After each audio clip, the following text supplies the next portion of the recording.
क्या नाम हुआ? मोहम्मद मुर्तुजा। मुर्तजा साहब बताएं, किस विधानसभा से? हम लोग जो की छत्र से हैं। क्या विधायक ने कैसा काम किया है? विधायक अभी तक शकल भी नहीं दिखाया, अभी तक नहीं दिखाया। अभी तक नहीं दिखाया। वोट के वक्त में आता है और उसके बाद ये जब तक बैलेट पेपर से वोटिंग नहीं होगा ये धांधली चलती रहेगी, हाँ जीवन भर रहेगा। इसलिए हम लोगों को चाहिए, बदलना चाहते हैं और हम लोगों को वोटिंग जो करना है बैलेट पेपर से। बैलेट पेपर से चाहिए। हाँ बैलेट पेपर से चाहिए, इससे नहीं चाहिए, बटन से नहीं चाहिए। अपने अररिया सीमांचल जो हम देखते हैं बहुत घूसखोरी बहुत ज्यादा है यहाँ, बहुत ज्यादा। हर कर्मचारी छोटा से बड़ा तक जब तक पीसी नहीं लेता वो कोई चीज पे एक दस्तखत नहीं करता है। अच्छा, आपकी नजर में क्या क्या अररिया में होना चाहिए जो नहीं है, या जोकीहाट में क्या क्या होना चाहिए जो नहीं है? डेवलप्ड होना चाहिए, कॉलेज होना चाहिए, हॉस्पिटल होना चाहिए, लोगों को सुविधा होना चाहिए, किसान लोगों के लिए खाद का दाम कम होना चाहिए। हाँ ये बहुत सारी ज़रूरतें हैं और यहाँ का किसान मजदूर बहुत परेशान है और कोई सुविधा नहीं है। कोई सरकार के तरफ से कोई सब्जी मंडी नहीं बनाया गया, उसके लिए कोई मकान नहीं, सरकारी बसें नहीं है और अनाप शनाप गाड़ी वाला भी किराया लेता है। इसलिए सारी चीज़ें हैं। बिजली भी महंगी है क्या? बिजली भी महंगी है, बिजली का बिल बहुत ज़्यादा लेता है और बहुत ज़्यादा बिजली का बिल भी लेता है। बस स्टैंड भी यहाँ पर नहीं है, बस स्टैंड भी नहीं है, पब्लिक शौचालय भी नहीं, पब्लिक शौचालय भी नहीं है, कोई चीज़ की सुविधा नहीं है। हर चीज़ की ज़रूरत है यहाँ। पर किसकी सरकार बन सकती है? हम लोग तो इसको वोट देते हैं, हम ज़्यादातर राजद को। राजद को वोट देते हैं। हाँ फिर भी काम नहीं करते। फिर भी काम नहीं करता। इस बार क्या करेंगे? अब जो वक्त आएगा, जब 10 आदमी दीजिए जाएगा उधर ही जाएंगे, क्या करेंगे, अकेला हम क्या करेंगे। काम नहीं हुआ है। काम नहीं हुआ।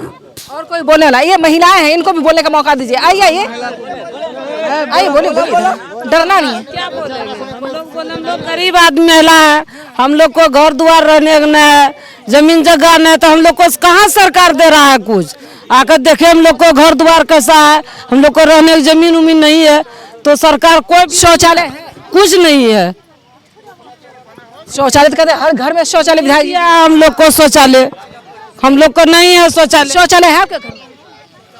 आपके घर में नहीं, देखिए महिलाओं के घर में अब तक शौचालय नहीं। हम लोग को तो घर द्वार भी रहने का ढंग का नहीं है, लेकिन नहीं देता है। हम लोग को कहाँ कोई देखने के लिए आता है कि घर द्वार नहीं, रहने का घर नहीं, जमीन जगह नहीं। हम लोग गैस सिलेंडर मिला था? नहीं मिला है, हम लोग को गैस सिलेंडर भी नहीं मिला, नहीं मिला है, कुछ नहीं मिला। नहीं कुछ नहीं मिला है हम लोग को।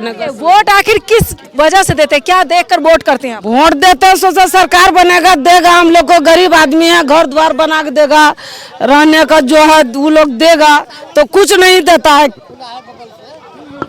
घर के भीड़े हुए बनाना चाहिए, रोज मरता है 2 ठो 3 ठो आदमी चलता। चलिए, लोगों की जो शिकायत मुझे मिल पा रही है वो ये है कि विधायक ने कोई काम नहीं किया है, जिसकी वजह से लोग परेशान हैं, किसान बदहाल है, पलायन लगातार जारी है, पलायन रुकने का नाम नहीं ले रहा है। लेकिन बार बार दावे वादे की जाती है कि नहीं अब तो इस बार ये काम हो जाएगा, ये योजनाएं चली हैं इससे वो होगा। मखाने को लेकर अब कहीं ना कहीं सीमांचल मिथिलांचल को घेरने की कोशिश, मखाने की है ना, मखाने को लेकर बोर्ड बनने वाला है और बोर्ड बनने को लेकर जो तैयारी की जा रही है, तो क्या लगता है आम जनता को मखाने से फायदा होगा? जिस तरीके से मैं आपको बता दूं कि भारत का एक पहला राज्य है बिहार, जहां पर 80% मखाने की खेती होती है। लेकिन जब आप जाएंगे, दरभंगा जाएंगे, सिवान जाएंगे, जहां मैं खुद गई हूं, मैंने देखा है खेती वहां सही से इसलिए नहीं हो पा रही क्योंकि बजट नहीं है, पैसे नहीं है। लेकिन चुनावी मुद्दा बनाने के लिए इस बार बजट में मखाने की खेती को, मखाने बोर्ड को लेकर के वाहवाही लूटने के लिए मोदी सरकार ने काम किया है और बजट में उसको दिया गया है। वित्त मंत्री जो है वो खुद साड़ी जो है मधुबनी प्रिंटिंग का साड़ी पहन के आई, ये आश्वासन देने के लिए कि नहीं बिहार वासियों के लिए काम किया जाएगा।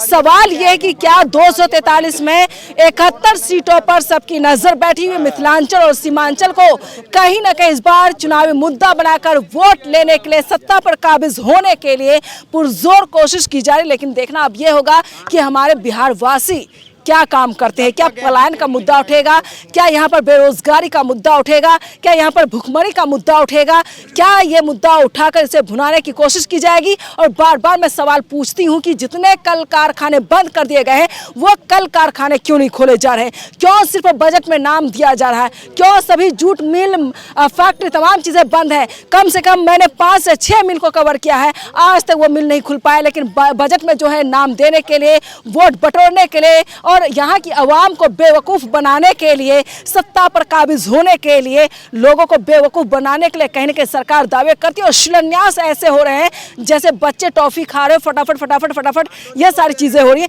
यानी कह सकते हैं कि राजनीतिक लॉलीपॉप का जो काम होता है वो लगातार जारी है। चलिए, आप पहली बार, क्या नाम है आपका? मेरा नाम तारिक अनवर हुआ। तारिक अनवर टोला का भी वर्तमान पंचायत समिति सदस्य भी हूँ और तारिक जी, आप बताएं, आप विधानसभा अध्यक्ष भी हुए अररिया जी। क्या काम हो रहा है, विधायक ने कैसा काम किया?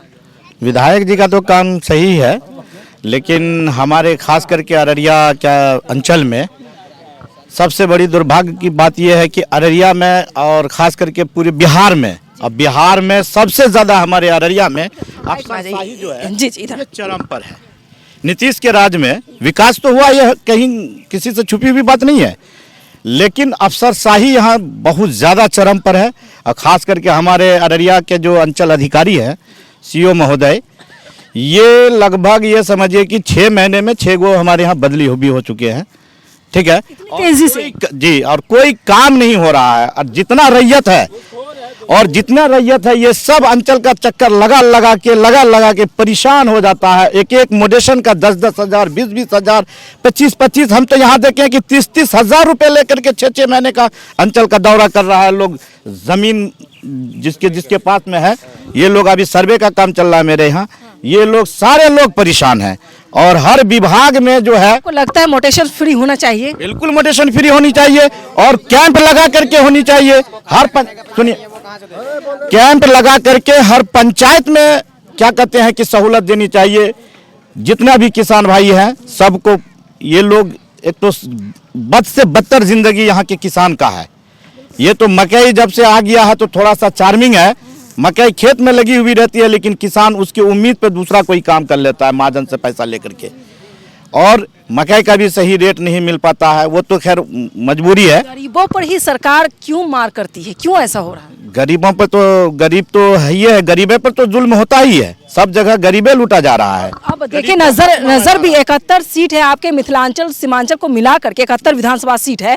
अब सबकी नजर इधर ही है, किस तरह से भुनाना है, क्या करना है। तो क्या इस जनता को जो पलायन कर रहे हैं, बाढ़ की वजह से परेशान है, घर दह जा रहा है, बह जा रहा है, किसी को मुआवजा तक नहीं मिलता है, तो इन लोगों को जागरूक कैसे किया जा सकता है, इन लोगों को फायदा कैसे पहुंचेगा? आखिर फैक्ट्री ये सारी चीजें क्यों नहीं है यहाँ?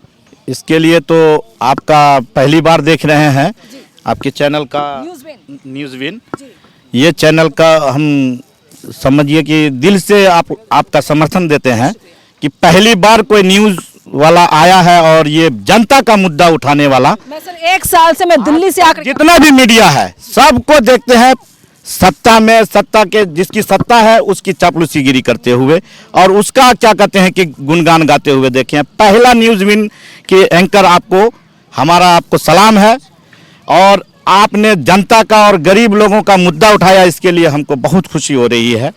और हम जितने भी आपके सब्सक्राइबर हैं सबको कहेंगे कि इनको जितना हो सके सपोर्ट कीजिए सब लोग मिल करके, और ये जनता की आवाज़ उठा रहे हैं। और ख़ास करके हमारे अपने यहाँ के जो मुख्यमंत्री हमारे बिहार के, इनका सब चीज़ अच्छा है। कुछ इनका जो है ना काम, जैसे अभी वक्फ बोर्ड को जो समर्थन दिए, इससे हम लोग बहुत दुखी हैं जी, हम लोग दुखी हैं और उनको ये फैसला बदलना चाहिए। ये मेरा अपना निजी राय है और सारे लोगों का ये राय है, हम सीमांचल के लोगों का। यहाँ के लोग, कितने लोग तो सर नहीं जानते होंगे वक्फ बोर्ड क्या है। दिक्कत जानते हैं, सोशल मीडिया का दौर है, सोशल मीडिया का वक्फ बोर्ड का मतलब हाँ सब पता। हाँ, वक्त बोर्ड का जानते हैं। क्या अगर नीतीश कुमार ने समर्थन दे दिया है तो क्या कहें? बोर्ड नहीं मिलेगा इस बार, वापस ले, हाँ नहीं मिलेगा बोर्ड, वापस ले लेना चाहिए। बोर्ड का समर्थन पहले नहीं दिया जा रहा था नीतीश कुमार की तरफ से, अब दे दिया गया है, तो क्या समर्थन वापस लेना चाहिए? नीतीश कुमार को हटा दीजिए तो वही अच्छा रहेगा। क्लियर फालतू नीतीश सबको बर्बाद करके छोड़ दिया। पलटी मारता, कहता ये देंगे वो देंगे, देता कुछ नहीं, ठुटवा दिखला देता। कुछ नहीं देते। कुछ नहीं मिल रहे हैं। डबरा का बैगन है नीतीश वक्फ बोर्ड का जो समर्थन है उसका नुकसान नीतीश कुमार को होगा। होगा, बिल्कुल होगा, क्योंकि यहाँ जो है 70% मुस्लिम आबादी है और वक्फ बोर्ड हमारी प्रॉपर्टी है और वो किसी की प्रॉपर्टी नहीं है, वो तो अल्लाह के तरफ दान है। उसका समर्थन करना बहुत बड़ा विवादित है, क्योंकि उसके वजह से उसका वोट बहुत ज़्यादा कटेगा बिहार में, झटका लगेगा। झटका लगेगा। नीतीश कुमार अगर फिर से वो बीजेपी छोड़ करके आएगा तो उसको कोई नहीं हटा सकता है, यहाँ कोई नहीं हटा सकता है। लेकिन बीजेपी को छोड़ करके हट जाए, वो किसी भी और पार्टी अन्य पार्टी में जाए, उसको कोई नहीं हरा सकता है। नीतीश कुमार अच्छा कैंडिडेट है, उसमें कोई शक नहीं। वो गलत जगह पे है, ये कह रहे हैं। हाँ, गलत जगह पर है। हाँ, गलत जगह। वक्फ बोर्ड को लेकर इस बार विवाद होगा, ये गरमाने वाला है। जो लोग वक्फ बोर्ड का मतलब जानते हैं, जो अपनी जमीन को किसी मस्जिद को, दरगाह को आप दान करते हैं, मेरा ही मन करेगा मैं इस जमीन को दान कर दूं, तो ये आपकी जमीन है, सरकार की काबिज नहीं हो सकती, सरकार जमीन पर कब्जा नहीं कर सकती है। लेकिन रेलवे से ज्यादा जमीन हमारे वक्फ बोर्ड के पास है। लेकिन सवाल अगर आप वक्फ बोर्ड का उठाया, हालांकि मुझे लगता था लोग नहीं जानते होंगे तो मैंने सवाल नहीं पूछा। वक्फ बोर्ड की जमीन पर अगर कब्जा करते हैं और वक्फ बोर्ड में जो पहले हमारे लोग ही रहते हैं, तो वक्फ बोर्ड पर क्यों नहीं ध्यान जाता है? इतना हजारों एकड़ जमीन है तो क्यों नहीं वक्फ बोर्ड की जमीन से मुसलमानों के लिए स्कूल कॉलेज तामीर क्यों नहीं कर पाते हैं? कौन खा रहा है उसको? कैसे करेगा? माफिया के कब्जे में है जमीन, समझे? जमीन पे जो है मेडिकल कॉलेज बननी चाहिए, ये बात सही है। और वो खास करके वक्फ बोर्ड जो है ये मुसलमानों की प्रॉपर्टी है, इस पे पूरा अधिकार मुसलमानों का होना चाहिए मैडम जी। ये हमारे पूर्वज दान दिए हैं, वक्फ किए हैं बोर्ड को, ये हमारे पूर्वज की है। आज हमारे बाप दादे का प्रॉपर्टी मेरा ही प्रॉपर्टी कहलाएगा, न कि किसी का हो जाएगा। इसलिए वो संपत्ति हम लोगों के बाप दादे का है, हमारे पूर्वजों का है। हमारा पूर्वज ने क्या कहते हैं वक्फ किया है, तो इसका लाभ हमारे लोगों को मिलना चाहिए। मेरा ये अपना व्यक्तिगत विचार है। ये है। अच्छा चलिए, यहाँ पर जब आप बात करें, जरा इधर आप आइए, इधर आप लोग उधर से रहें, लाइट आप लेकर नहीं आए वहाँ से। और अनवर साहब, मैं एक सवाल और पूछूंगी कि जो बेसिक मुद्दा है, ज़मीन पर मैं बात कर रही हूँ, मैं ज़मीन पर ही बात करती हूँ, क्योंकि मैं 1 साल से आपके बिहार को, सीमांचल को कवरेज कर रही हूँ। जितने भी बड़े मुद्दे, चाहे वो हॉस्पिटल का मुद्दा है, हॉस्पिटल में जब मैं गई थी, फर्स्ट टाइम जब मैं गई थी, उस हॉस्पिटल का नाम मैंने डस्टबिन रखा था, क्योंकि मैं जब गई थी मेरी एंट्री होते ही मुझे वोमिटिंग होने लगी थी, इतनी गंदगी था। अब नया हॉस्पिटल बन गया है, रोड नहीं बन रहा था, रोड आपका बन रहा है। रेलवे स्टेशन का मुद्दा था, रेलवे स्टेशन मतलब बन रहा है। आप बताएं कि अच्छा चलिए, एयरपोर्ट का भी मुद्दा है, लेकिन किसान पलायन, बेरोजगार, ये मुद्दा अहम है, कैसे खत्म होगा? इसके लिए क्या कहते हैं कि बेसिक जोर देना चाहिए हमारे मुख्यमंत्री को। कोई बिहार बहुत ही गरीबी स्तर से भी नीचे का जिंदगी जी रहे हैं यहाँ के लोग, इसलिए यहाँ अगर जो जूट मिल है, जो गन्ना हमारा राइस मिलता, गन्ना मिलता, ये सब जो बिहार का, इस सब में बंद पड़ा हुआ है। इनको फिर से पुनः चालू अगर कर दिया जाए तो यहाँ के लोगों को रोजगार मिलेगा। और खास करके हम लोग मनरेगा से भी अभी बहुत सारे, अभी आज की डेट बता रहा हूँ, आज के डेट में मेरा 100 कुछ लोग अभी मेरे साइट पर काम कर रहा है। अभी हम काम, मेरे यहाँ अभी साइट पर काम चल रहा था, काम करके कुछ हमारा अपना काम था मटियारी में, तो हम आए हुए थे, तो देखिए यहाँ आपका चौपाल, तो हम आ गए कि यहाँ क्या चीज़ की भीड़ है। तो मनरेगा भी जो है उसके माध्यम से भी रोज़गार मिलता है लोगों को, और अच्छा से काम हो रहा है, उसमें भी बहुत सारे लोग को रोज़गार मिल रहा है। और सरकार को ऐसे ऐसे और योजना लाना चाहिए, ध्यान देना चाहिए, ताकि यहाँ पलायन इसी वजह से रोकेगा। जब तक यहाँ योजना और यहाँ फैक्ट्री नहीं खुलेगा, हाँ, तब तक यहाँ से पलायन नहीं रुक सकता है। क्योंकि रोजगार के लिए आप दिल्ली जाते हैं, धान के महीने में आपको अपने घर पे कटाई करनी चाहिए तो आप पंजाब जाते हैं। आप पंजाब के किसान को देखिए और बिहार के किसान, सीमांचल में आकर किसान को देखिए, शक्ल, सूरत, काम, रोजगार तमाम में हर एकदम फर्क नजर आता है। पंजाब के नाम जो बोले हैं, अगर पंजाब का जैसा फैसिलिटी यहाँ भी दिया जाए तो हमारा बिहार भी पंजाब से कम नहीं होगा। लेकिन यहाँ यूनियन नहीं है, यहाँ कोई सिस्टम नहीं है, यहाँ कोई सिस्टम नहीं है, और यहाँ जितने भी अधिकारी हैं हमारे सब घुसखोर हैं। अभी जो किसान मेला लगता है साल में एक बार, ठीक है, उसमें भी इतना लूटपाट मचाए हुआ है कि जिसकी कोई जवाब नहीं है। कोई भी काम कीजिए, अफसर का पीसी बंधा हुआ है हर विभाग में, और खास करके ये जो घुसखोरी है हमारे बिहार में चरम पर है। नीतीश जी, हाँ, चरम पर, इतना जान लीजिए।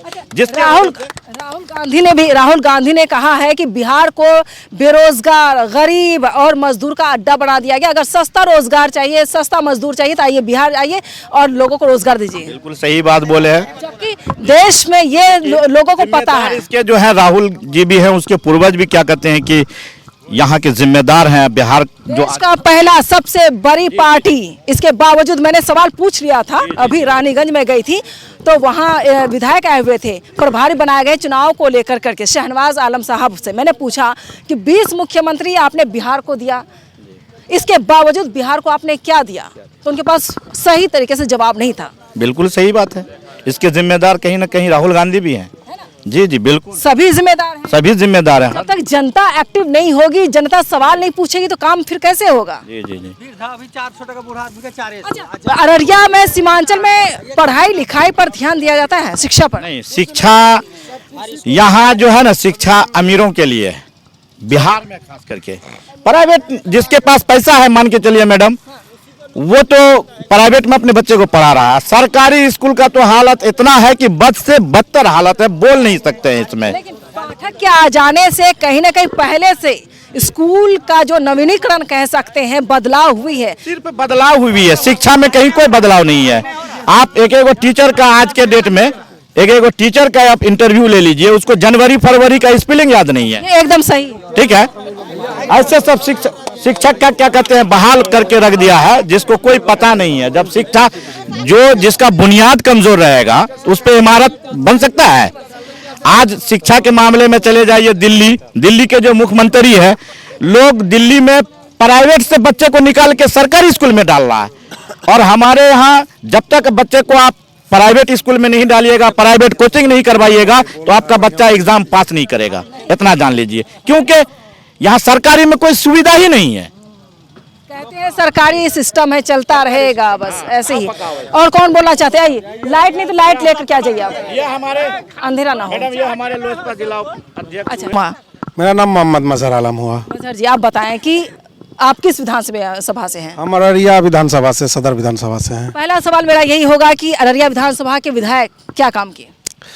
देखिए, अररिया के जो सदर विधायक है आबिदुर रहमान साहब, यहाँ के जो जनता है बड़ी उम्मीद से उनको वोट देने का काम किया। और जहाँ तक अगर धरातल पर देखा जाए उतना काम नहीं हुआ है। लोग वोट देने के लिए दिया है। यहाँ तो बिहार में और यूपी में जातिवाद की राजनीति हो रही है, जिस कारण वैसे लोग विधायक बन के चुन के आ गए हैं, क्योंकि सदर विधानसभा में मुस्लिम की आबादी ज़्यादा है और लोगों ने बीजेपी के एंटी वोट देने का काम किया। और जिसके तहत दो बार वो 2 टर्म विधायक बन चुके हैं।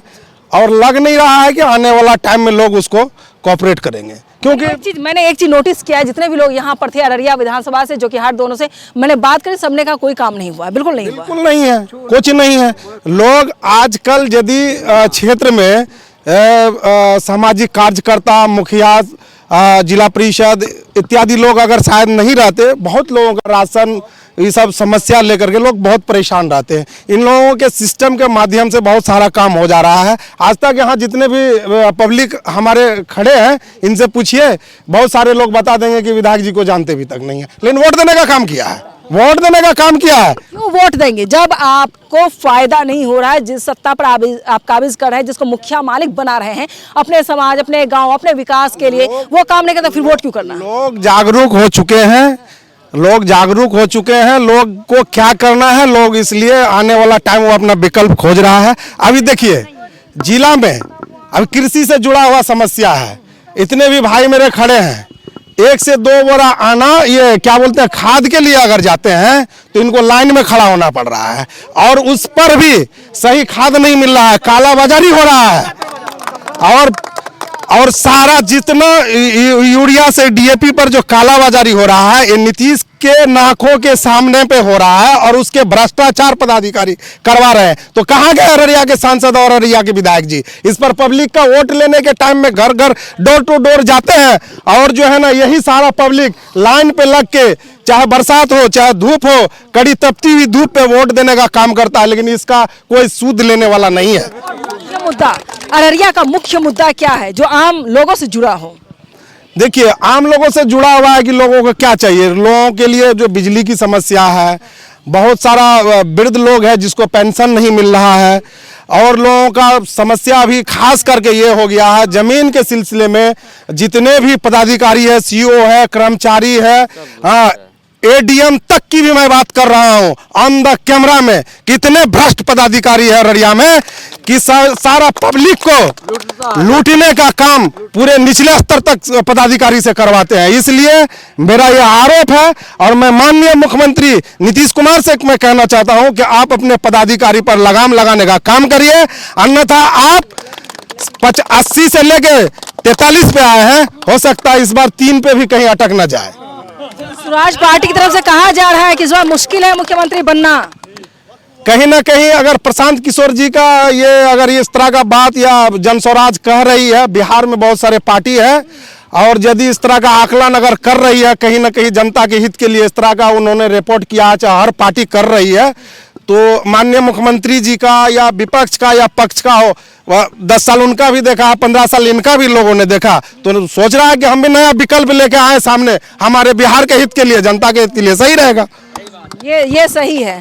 महिला चाची क्या बोल रही थी? आइए आइए आइए। हमको कार्ड नहीं है, इधर आइए। नहीं देता। सही बात बता रही है। सही बात बता। क्या हुआ? क्या कार्ड नहीं है, हमको राशन नहीं मिल रहा है। राशन कार्ड नहीं है आपके पास? नहीं। क्यों नहीं बना करके दिया है? बना लेकिन देता है नहीं देता है। नहीं। वृद्धा पेंशन मिलती है आपको?